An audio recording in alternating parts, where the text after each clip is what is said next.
Question 12 को read करते हैं। How will the following item be presented in the income and expenditure account of a club for the year ending 31st March 2019 and the balance sheet as on that date. तो tournament fund है 1 अप्रैल 2018 को 3 लाख के।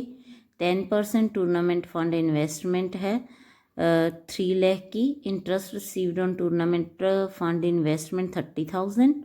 Cell of tournament ticket 75,000 और tournament prizes awarded है 60,000 के।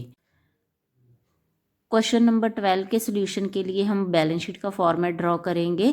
तो liability side में सबसे पहले हम टूर्नामेंट फंड का ओपनिंग बैलेंस लिखेंगे जो कि 3 लाख है, और interest on tournament fund investment 30,000 इसी फंड से रिलेटेड इनकम है तो इसमें ऐड होगी, और सेल ऑफ टूर्नामेंट टिकट्स की जो प्रोसीड है 75,000 की वो भी इसमें ऐड होगी, और जो टूर्नामेंट प्राइजेज अवॉर्डेड हैं ये एक्सपेंस है इस फंड से रिलेटेड तो इसको हम यहाँ पे माइनस करेंगे 60,000 के अमाउंट को।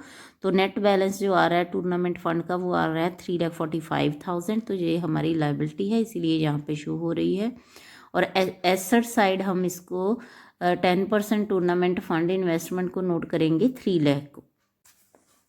क्वेश्चन नंबर 13 को रीड कर लेते हैं। Match fund 80,000, match fund investment 72,000, match fund bank balance 3,500 और interest on match fund investment 2,880 और मैच फंड एक्सपेंसेस है 5,500। क्वेश्चन नंबर 13 के सोल्यूशन के लिए बैलेंस शीट का हम फॉर्मेट ड्रॉ करेंगे। तो लायबिलिटी साइड में बेटा हम मैच फंड का ओपनिंग बैलेंस लिखेंगे जो कि है 80,000 और interest on match fund investment इससे रिलेटेड इनकम है 2,880 की, ये वो यहाँ पे ऐड होगी, और मैच फंड एक्सपेंसेस से रिलेटेड हमारे खर्चे हैं तो इसको हम यहाँ पे माइनस करेंगे 5,500 के अमाउंट को। तो नेट बैलेंस हमारा जो आ रहा है वो यहाँ पे 77,380 का है, तो ये लायबिलिटी साइड ही शो होगा। और इसके बाद जो एसेट साइड इंफॉर्मेशन आएगी वो आएगी मैच फंड इन्वेस्टमेंट की 72,000 और मैच फंड बैंक बैलेंस 3,500 का। क्वेश्चन नंबर 14 रीड करते हैं। From the following information of a club show the amount of match expenses and match fund in the appropriate financial statement of a club for the year ended on 31st March 2021। तो match expenses हमारे पास हैं यहाँ पे during the year 1,02,000 के। Match fund है opening balance 24,000 का, donation है for match fund 40,000 की, और proceeds from the sale of match tickets 15,000 की। क्वेश्चन नंबर 14 के सोल्यूशन के लिए हम इनकम और एक्सपेंडिचर अकाउंट का फॉर्मेट बनाएंगे, क्योंकि इस केस में हमारे पास जो मैच एक्सपेंसेस हैं स्पेसिफिक फंड से रिलेटेड वो इसके टोटल फंड से ज़्यादा हैं, तो इसीलिए हमने इसको यहाँ पे एक्सपेंडिचर साइड में शो किया है इनकम और एक्सपेंडिचर अकाउंट की। तो मैच फंड का ओपनिंग बैलेंस था 24,000 का, उससे रिलेटेड डोनेशन है 40,000 की, और proceeds from sale of tickets है 15,000 की। तो इनको हमने ऐड करना है और मैच एक्सपेंसेस को यहाँ पे हमें डिडक्ट करना है। तो नेगेटिव बैलेंस आ रहा था 23,000 का जो कि एक्सपेंसेस को शो करता है, तो इसीलिए एक्सपेंडिचर साइड इसे शो किया गया है। क्वेश्चन नंबर 15 को रीड कर लेते हैं। Show how the following item dealt with the while preparing the final accounts for the year ending 31st March 2021 of a not for profit organization। तो बेटा यहाँ पे हमारे पास 3 केसेस गिवन है। केस 1 पे में हमें expenditure on construction of Pavilion given है 6,000 लाख का। तो ये हमारी पेविलियन जो है एक तरह की हमारी एसेट है, कंस्ट्रक्शन का काम चल रहा है जो अभी तक पूरी तरह तैयार नहीं है, चल रहा है।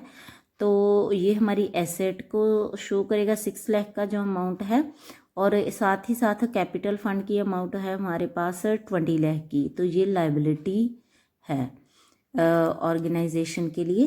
तो केस 2 में expenditure on construction of a Pavilion है 6 लाख का।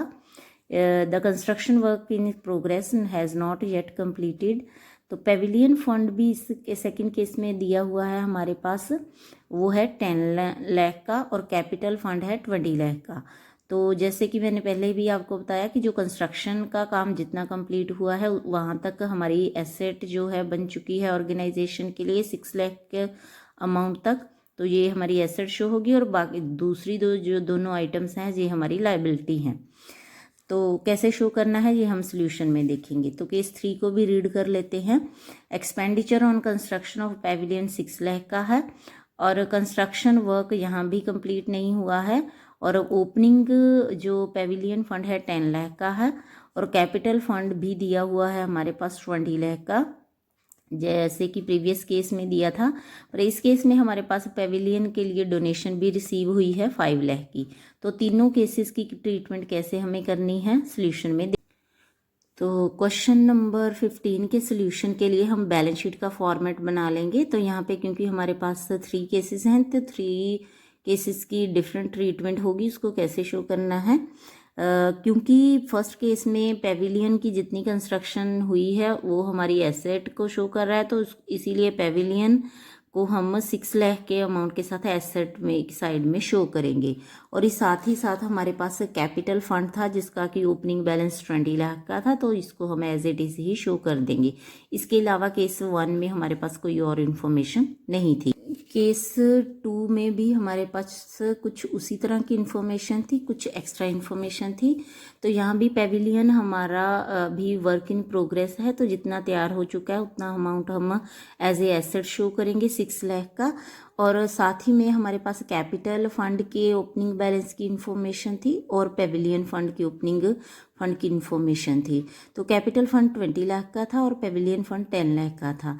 तो क्योंकि पेविलियन फंड से हमने कंस्ट्रक्शन की है, एसेट क्रिएट की है, तो उतना ही अमाउंट यहाँ पे हम पेविलियन फंड से डिडक्ट करके उसको ट्रांसफ़र करेंगे कैपिटल फंड में।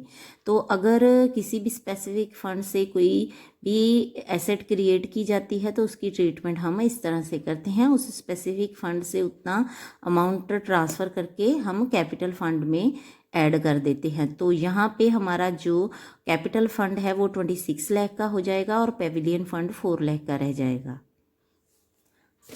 तो केस 3 में हमारे पास जो इन्फॉर्मेशन थी उसमें भी पेविलियन वर्क इन प्रोग्रेस है, तो 6 लाख तक का जितना भी तैयार हो चुका है पेविलियन उसको एज ए एसेट शो करेंगे। और कैपिटल फंड और पेविलियन फंड के बारे में जो भी इंफॉर्मेशन है उनके ओपनिंग बैलेंसेस गिवन है उनको हमने नोट किया है 20 लाख और 10 लाख। तो इस केस में भी हमारे पास पेविलियन फंड के लिए डोनेशन भी थी 5 लाख की, वो हमने पेविलियन फंड में ऐड की है।